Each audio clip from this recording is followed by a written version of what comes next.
Well, welcome to this next episode of Future Church, and I am absolutely delighted, and I mean that most sincerely, to have Karen Holford with me. I met Karen when I worked for Care for the Family, and I think I bumped into you by chance at something at one point, and then we sort of walked, sort of reasonably close together for a while whilst I was doing stuff with Care for the Family and have separated, disappeared off, and done different things. And so it's a real joy to have you with us, Karen, today.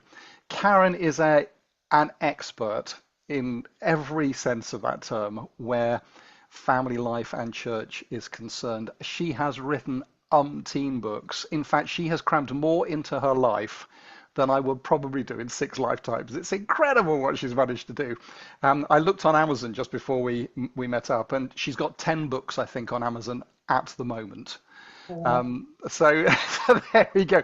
And she very kindly sent me this one, which is hugely topical at the moment. It's back to front, but it's about altogether services, intergenerational worship, which I am going to read really quickly because it's an area that we're actually looking at in the life of the church at the moment. So really looking forward to that. But welcome, Karen. Really nice to have you here. It's great to be here with you too, Richard. Wonderful. Now, one of the things I've been doing, I've been talking about future church, and I've been talking about the church in, what's it going to have to become in the next 10 years. And one of the things that I've had as a deep conviction for a number of years is that if we are going to effectively engage with community, we are going to have to engage with the things that matter most to those that we seek to engage with. And to me, that's family. To Mhm. me, that strikes at the very heart. Is that how you see things? Is that Absolutely. Yeah. Yes. Family is absolutely key. Okay, why do you think that is? Why do you think that is now? And is that something that's going to become critically important as we look forward? I think family's always been important, but for me, family is super special because it's where we experience love, where we grow in love, and it's in that space that we come to understand more about what God's love is. And of course, we'll never get to the bottom of that. That's huge and massive, but family in the way how we interact with one another is so crucial for learning about God and learning about community and life. And so yeah, I think family is really vital. And I think there's so much attacking the family as well at the moment and pulling people apart, and families need help to find their way kind of back together again, really. And churches need to find their way back to families if they ever had a way there, I think, or find ways to engage families now because it's very different than it was even 10 years ago now. Yeah, absolutely, absolutely. And the problem I think with church so often is that we think about family the way that it was for us 20, 30, 40, 50 years ago, because Yes. we have so few young people in the context of church at the moment. It is interesting, isn't it? And a real challenge. So if you see family as being flung apart, and I wouldn't disagree with you at all, how do we help? How does church play a part in bringing family back together? I think church can play an enormous part in that. I think, especially well-planned churches. I think churches, as most of them are, probably don't do much for that. But in an ideal way, church can do a lot for that to bring them back together.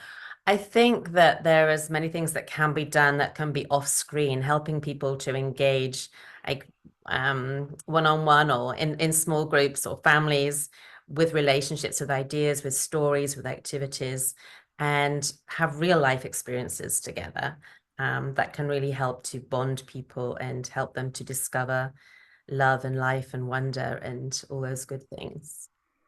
That sounds amazing, and it sounds massive. So, when I mean, you said well-planned church, and that's interesting. Yeah. What does well-planned church where family is concerned look like? I mean, you threw out all sorts of things there, but if we are going to make the most of the opportunity, what are we going to have to look like in 10 years' time to make that leap? I think we need to look really different actually. And as I studied what worship is through the ages, and we see worship in throughout the Bible and centuries taken many, many different forms and shapes. And I've just recently been asked to write a book explaining worship to young children and how we can worship in so many ways. So that's really got me thinking about what worship really means. And it's so much more than we've made it in church. We kind of put it in a box and put a bell on it and organs and different things like that. And yeah, it served its purpose, but I think today kids learn differently, families have different expectations, people want to be more relational, not just sit in rows. And I think each church needs to develop its own way to do whatever it needs to do for the family. I think ask the families what they need. If you have any families left to ask, or ask people in the community, because that's what we did. We actually got everyone together and said, what would future church look like for family? And we gave the kids like an outline of a church and what would you like to have in there and what would you like to see, and really had a good dialogue with them about what it meant to be church. So I think we need to stop and rethink what church means. And so is it a community that worships together? What does it mean for you and your group? And what does it mean for the families in your sphere of influence, really? If I was to dream big, I would really kind of unpack church completely and start all over again, because I think we have so many trappings that aren't really helpful. Yes. And so, how can we reimagine church for family, reimagine church for relationships, so that we can be family for whoever comes along. Um, so what would it look like?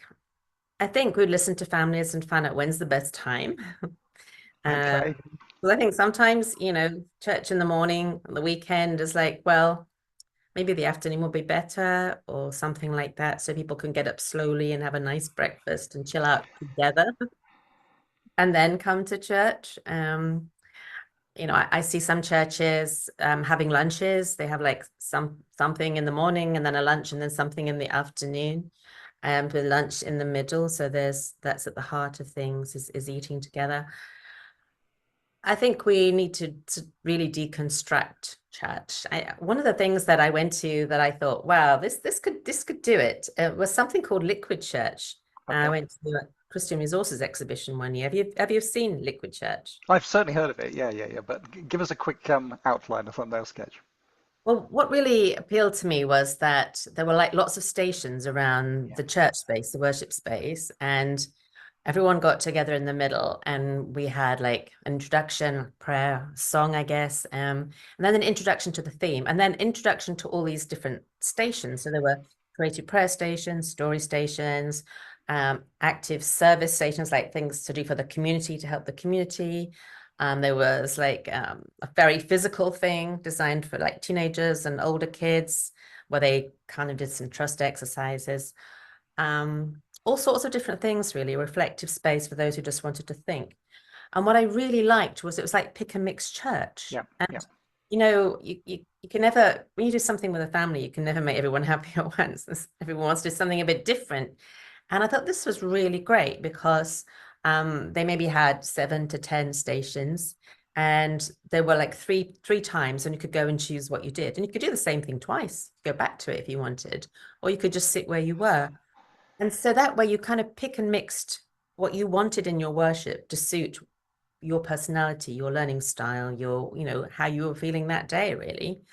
And I really like that concept, that we can, people can pick and choose and then come back together, maybe for a very short story, sermon, whatever you'd like to call it, something, teaching God's word in a creative way, and then back out to experience something else, and then coming back to worship or maybe read the word. So it was really, moving out and then coming back in again and flowing. And I really like that. And the great thing is that you could have one person who brings a creative prayer every week, one person that brings a craft every week, or thinks of a community action thing, or something lively for the young people, or a story, whatever, and have a theme. And then everyone just goes and brings that to their space. So I think it would take some overall coordination as well. And we've tried this at some camps, and people absolutely loved it, because at a Okay. camp, you can do kind of anything, you Yeah, know. absolutely. But it's highly participatory, isn't it? It's not sit Yeah. in passive serried ranks and, watch somebody perform like a monkey at the front, really. And that's really interesting, because not only is it participation in terms of the congregation, but those who are bringing are Mm. also bringing, they are actively participating. That's really, really interesting. Mm. But yeah, and it has an order, but an Hmm. order that looks more organic. It looks more Yeah. like body ministering to body, and that's quite interesting. Yeah, yeah, I like that. Yeah, in fact, actually, I've got ideas going in my head in terms of what we're planning for a similar sort of opportunity. Mm. Yeah, I mean that's interesting, isn't it? And do you, as you look, I mean, do you look at the future of the church with hope, or do you think that these ideas are great, but they're not going to find traction in the present paradigm? I have hope because I think people can't go on the way they are, and at some point they're going to grind to a halt and think, "Hang on a minute, what's going on here? We really need to rethink what we're doing." And so I have hope. I'm an eternal optimist when it comes to this. And also, when I go out there and do things like this for churches and kind of open their eyes to new possibilities, there's that, aha, wow, yeah, we could do this. And I see people often just haven't really known what to do. They want to do something, but they haven't really known. And then when you come along and open a box and show some different possibilities, they're like, aha, okay, that might not be so hard. Yeah. And so I think people need to try some different things and see what works. We need to be more courageous and experimental, Yeah, really. yes, I absolutely agree. Absolutely agree. Okay, so that's worship. Now, obviously, church is bigger than worship, if I dare even say that, to be perfectly honest with you, because everything's worship. But Yeah. but one of the things I'm conscious of in terms of the place that I serve is that um, I rarely meet somebody today who is not coming from a broken family of some description or another. I was talking to somebody this morning about my son and my daughter, and those that are now their partners are, they're coming from difficult situations. They're coming from situations that I suppose we all are. We've all had our life coloured by, from the 60s onwards, this sort of permissive society that has damaged pretty much everybody. How do we as church engage in a meaningful way when people are so broken? They desperately long for love, they desperately long for community and family, but church isn't the natural place that they would think to find it. No, absolutely. And that means we need to think differently about all sorts of things, really. How do churches become a place that people can freely come into just for friendship and not feeling there's anything else going on?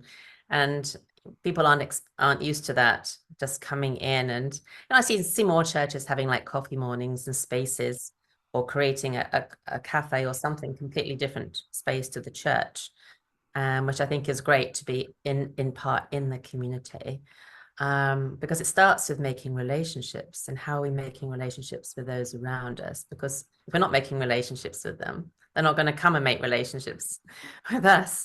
And so I think that's really key. I think we have a great responsibility to, um, the core things are loving God and loving others. And for me, the more that people understand how much God loves them, that opens their eyes to how they can love others. And they're both integrated, aren't they? Because Yes, absolutely, the more absolutely. loved you feel, then you can go, wow, yeah, that's what God's love is like. And when you have experienced God's love, then you want to give it. And whenever I'm doing anything, I help people to get back to the heart of, let's look at God's love. Let's just focus on that and feel that for us wherever we are. And even if you're alone, I tell people you can give yourself a great big hug. I mean, God is with you all the time and he's right there. And if you were here in person, Jesus would give you a big hug, like he just would. So you can hug yourself whenever and remind yourself of God's love. Um, and when we experience God's love in our heart, that's so transformative, it can then begin to transform our relationships, even the very broken ones. And sometimes that will take a long time. I mean, I'm a family therapist. I know, I know about this broken relationship stuff. Um, I think also it's really helpful if churches see as part of their role, um, that worship, the loving God, loving others, part of the whole way we think of life as Christians, is how do we help people to do the loving others Mm, well mm. as the loving God well, and integrate the two together and understand that. And whether that's running some seminars, or how we teach, or how we just live that love out between us, I think is really key. I think when people experience love, a loving community, it's just they want to belong, they want to grow. Yes, yes. And And broken hearts can find healing there, you know. Even though I'm a therapist and a psychologist, before there were therapists and psychologists, God said, "You comfort one another." You know, Paul said, "Mourn with those who mourn," and Mm. that I'm comforting you in your grief and sadness, so you can comfort others. And that was how people found healing and sharing their stories and having them validated and people just caring, you know. Yeah, So yeah, it's interesting, isn't it? It always reminds me about of that line in Crocodile Dundee where he visits New York, and somebody says to him, "Oh, he's gone to see his therapist," and his response is, "Why? Has he got no friends?" And I've always found that really powerful, that we are so isolated, certainly in the West, in society, and we are so desperately wanting to belong. And there are so very few places where you can actually feel like that. You can actually feel that acceptance and love. And sadly, so often church has not marketed itself as that. Its preconditions for being acceptable are many and various. And it seems to me to be a real tragedy. yes. Because one of the things that's thrilling about the church I serve at the moment is the fact that we have 20 something like 20 nationalities, and I don't know many places where you can actually go and genuinely feel that this cultural mix based upon a level playing field. That you are coming together in Christ. That sense of bond that just goes across all divides. And we've got people in our congregation that are confused about everything. And it's really interesting. It's really interesting to see the dynamic of what happens when that really starts to take place. Yeah, really interesting. I think that how do we come more welcoming and more invitational is really, really key. Because when people know they can come just as they are, whoever they are, you know, I think that's just such an amazing space. So how do we help people to know that, to realize that, to be welcomed no matter what? Because that welcome is transformative when it happens. Yeah, yeah, but it's also challenging, isn't it? I mean, when I came to the church I'm in at the moment, I put up a sign at the front. I only expected it to be there for a couple of weeks, and 13 years later, it's still there, and it says "Everyone welcome." Mm. And I stole it from another church where they had "Welcome everyone," and I thought, no, no, no, that's not what we want to be. But within weeks of having done it, I didn't have to retrench it, but I had to stand in front of the congregation and say, listen, guys, everyone welcome doesn't mean to say everything, anything goes. Mm. If you come in and your intent is to hurt people Yeah. because you yourself are hurt, then you are welcome, but that behavior cannot be welcomed because it's going to impinge upon community. And that's really challenging. Is, yeah, it's a really tough one that it is. So how do we keep people safe? I think that's a key Yeah, thing. yeah. Is they need to know that it's safe. They need to know like if their kid runs around, it's okay, like whatever they do. And how do we make spaces where that's possible, like, you know, making sure it's carpeted really so that sound is quieter and making sure there's a lot of variety in the service. So a little bit of noise and distraction doesn't matter. Something is going to change in a little while. And a good speaker system. So Yeah. people can hear even if there's a little bit of, you know, babies crying and things like that. So people don't feel uncomfortable about bringing their children.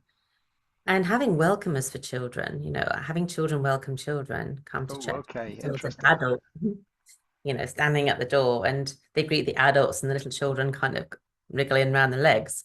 But how can we welcome children? And in one church that I know has like a little gift bag. Every new child that comes gets this little gift bag with stuff to do in it and treats and things. And story bags hanging in the hallway where they can just take a bag and turn it, open it out, and there's everything to tell a little Bible story, a little lost sheep and a book and different things, you know. So those things, I think, and other welcoming things, or even just what you leave in the bathroom and the ladies and the gents, or you Yeah. know, for babies and kids and whatever the needs are, that there's someone has thought about what you might need and put it there. And it's those thoughtful touches that make you feel, oh, this is really special. It's interesting. One church that I know, they went to Disneyland to find out how Disney welcomed families. Oh, wow. Okay. And I thought, what a cool idea. Yeah. They came back and they said there's no nose in Disneyland. Yes, yes, absolutely. It's one of their adages, isn't it? So, yeah, Yeah. So, and they said, how can we have a church where there's no no's and don'ts, but there's possibilities and opportunities? yeah. Interesting, interesting. Mm. Yeah, do you know, it reminds me when I first started at this church, a new lady came in. She was a single mum, and she came in with her daughter. And after the service, one of my elders said, "Oh, I want to introduce you to somebody." And so I went, and I immediately knelt down and talked to the child. You know, hi, how are you? If you had a good time, you know, what did you enjoy, and what's your name, and things like that. And the elder was getting quite irritated. He was tapping his foot. And after a while of talking to the child, I stood up and said hello to the mother. And afterwards, he grabbed me and was really cross. You know, I wanted to introduce you to the important person, and I said to him, I spoke to the important person. And he Yeah. said to me, why do you say that? I said, because what's the most important thing to that mother? And he Mm. went, the child. And it was almost like a light bulb went on. And he Yeah. went, I'm so sorry, Richard. I'd not even considered that. And it is interesting, isn't it? You know, Mm. it's interesting how we can get into a way of thinking that excludes kids, even though we say we long to have children in the church. Mm. Yes. Yeah. When I teach about intergenerational worship and do seminars on it, I tell people every time they come to church, it's an amazing opportunity Yeah. Yeah. to help these children learn about God and learn that God loves them, learn how to love him back. And we either make that opportunity amazing or we blow it badly. And when we blow it really badly. Yeah, it's really sad actually. So Yeah. I every week is an evangelistic opportunity. These Yes. children Yes. they're exploring, they're trying to figure out if this is going to make sense to them and be useful to them, or even feels nice or is fun. And we need to be aware of what they're wanting out of church, and what they're Yes. looking for, what would make church good for them. And that means we need to get to know them like you did, like kneel down and get to know their Yeah. name, find Yeah. out what makes them tick and what they would like to do in church, or even if it's like draw a picture that can go on a PowerPoint, doesn't, if they're shy, something like that. How would they like to contribute and make lots of opportunities for children to get involved and do stuff? Yeah, yeah, absolutely. So let's just reverse the coin just for a moment, and then we'll wind up. That's all about come. That's all about those who walk across the threshold or come into our sphere of influence. But what about go? What about the church getting out there and being salt and light in the darkness of our world? How do Mm. we do that in a way that engages with family? Because many of the families are never going to come to church. I mean, it's just a fact, isn't it? It doesn't even figure on their horizon. What do Mm. we do about that? I think the different things that we can do. I think find out what the families need in your community and go out there and do it. One of our churches uh, we had in Scotland ran the most amazing toddler group, and their ethos was extravagant generosity. Yeah. And it was a small town, and yet we had 50 kids come plus parents every time there was a toddler group. And they would say, "This is our church, isn't it? We don't come to your church, but this is like our church." And the pastor of that church, he would go and greet every single parent or grandparent sometimes, or even a person who's looking after the kids for the day, and make them their favorite drink and come and bring it to them and have a chat. And this was real community. And I think Yeah. we need to make most of things like toddler groups. Even find out the demographics of your community and what the gaps are. Yeah. If there's 100 toddler groups, you might need to do something else, an after school club or something, but find out what the needs are and really meet it. There was one church up near us in Scotland that had a special scheme of, they call them special grandparents. And so any family in the community, whether in the church or not in the church, could call on one of them. They were all like screened and trained. So if you needed to leave your child with somebody, if you needed someone to help you take your kids to the hospital, but if you needed just what a grandparent would generally come and pop in and do, but there wasn't a grandparent, you could Mm. call on this group. And I thought, how creative. Oh, absolutely. I mean, how many times would I have loved one of those on the doorstep? Mm. Yeah, yeah. How many times would your daughter like one of those Oh on the yeah. doorstep? But just knowing there's people in your church or in your community that would do that, Yes. I think that's an untapped, particularly with sort of Mm. perhaps more younger, I won't say, I don't know, maybe younger, healthy, grand retired people. Yeah. I think they can do an awful lot. Like our brilliant toddler group in Crieff, Scotland, was run by retirees, and they were Yes. fabulous. And so thinking, who does have the time? Because many people don't, but people have a passion, and also finding what the needs are. There was one church that was doing loads of stuff for like couples, wondering why no one was coming along. And when they looked at the demographics, 70% of the households in their area were single parent families. Right. Okay. Yeah. Yeah. Yeah. It And how makes a much huge was difference, doesn't it? Yeah, Yeah. so we thought, well, what can we do for single parent families? Maybe they need this grandparent thing, or the after school club, or more toddler groups, or clubs for kids. For those that, that even if you haven't got much money, you can come along and have fun. Yeah. I think also like fun evenings, social events, games nights, picnics, things that the whole family can come along to without any, um, you know, don't have to come to church. You can just come and Yeah. have fun Yeah. Yeah. kind of And it's thing. got to have as its motivation, as you so rightly said, that extravagant love, isn't it? That we are not doing this as a hook. We are not doing this to get you to join our ranks. We are doing this as outrageous grace, really. That we're not expecting anything from you.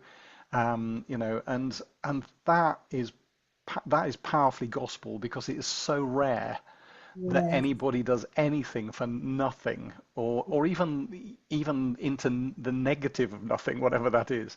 Where not only we're not doing this to get anything from you, but if you were to offer to give us something, we're almost inclined to go, no, no, no, no, don't do that. Please don't do that. Thank you so much. Really kind of you. And I know how incredibly busy you are and how precious time is. So I am so grateful to you for being willing to give me half an hour and give loads and loads of ideas. So I really appreciate it. Well, I think this is something that we all need to keep on going, thinking Yeah. about and talking about Yeah. together as communities, each community, but also communities together. How can we learn from each other how to do this well? Yes.